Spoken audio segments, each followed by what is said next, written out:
पावसाच्या पाण्यावरती पाटबंधारे विभागाचा अधिकार आहे काय? सोनाळीतील शेतकऱ्यांचा सवाल, आंदोलनाचा इशारा.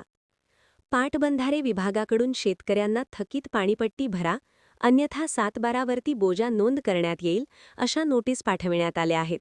संबंधित विभागाने चुकीच्या पद्धतीने बेकायदेशीर नोटीस बजावल्याने शेतकऱ्यांनी आक्रमक होत पावसाच्या पाण्यावरती पाटबंधारे विभागाचा अधिकार आहे काय, असा सवाल करत आंदोलनाचा इशारा दिला आहे.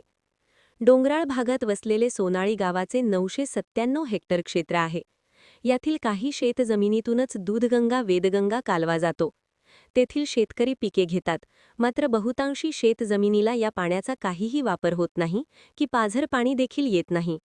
कालव्यापासून उंचावर शेतजमिनी असल्यामुळे येथील जिरायती शेती असून पावसाच्या पाण्यावरती पिके घेतली जातात, तर काहींनी विहिरी बोरवेलच्या माध्यमातून शेती पिके घेत कुटुंबाचा उदरनिर्वाह सुरू ठेवला आहे. मात्र पाटबंधारे विभागाने प्रत्यक्षात शेतकऱ्यांच्या बांधावर जाऊन पाहणी न करता व काहींना अंदाजे जादा क्षेत्र दाखवून थकीत पाणीपट्टी वसुलीची नोटीस पाठवली आहे. पाणी न वापरता नोटीस आल्याने शेतकरी हतबल झाले आहेत. पाटबंधारे विभागाच्या अनागोंदी कारभाराविरोधात शाखाधिकारी सोनवणे यांना निवेदन देऊन चुकीच्या पद्धतीने आकारण्यात आलेली पाणीपट्टी निदर्शनास आणून दिली. नोटीस रद्द करून नाहरकत दाखले द्यावेत अशी मागणी शेतकऱ्यांनी केली आहे.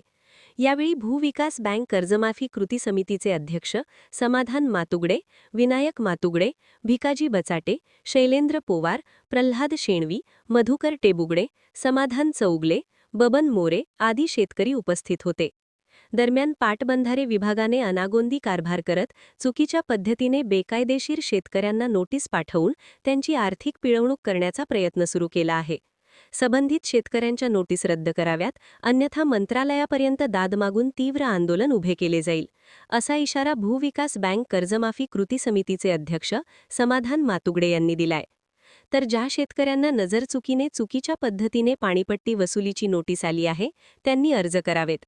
खात्री करून त्यांची नोटीस रद्द करण्यात येतील व त्यांना नाहरकत दाखला देण्यात येईल, असे पाटबंधारे विभाग शाखा निढोरीचे शाखाधिकारी श्री सोनवणे यांनी सांगितले. महान कार्य न्यूजसाठी नारायण सुतार, सोनाळी.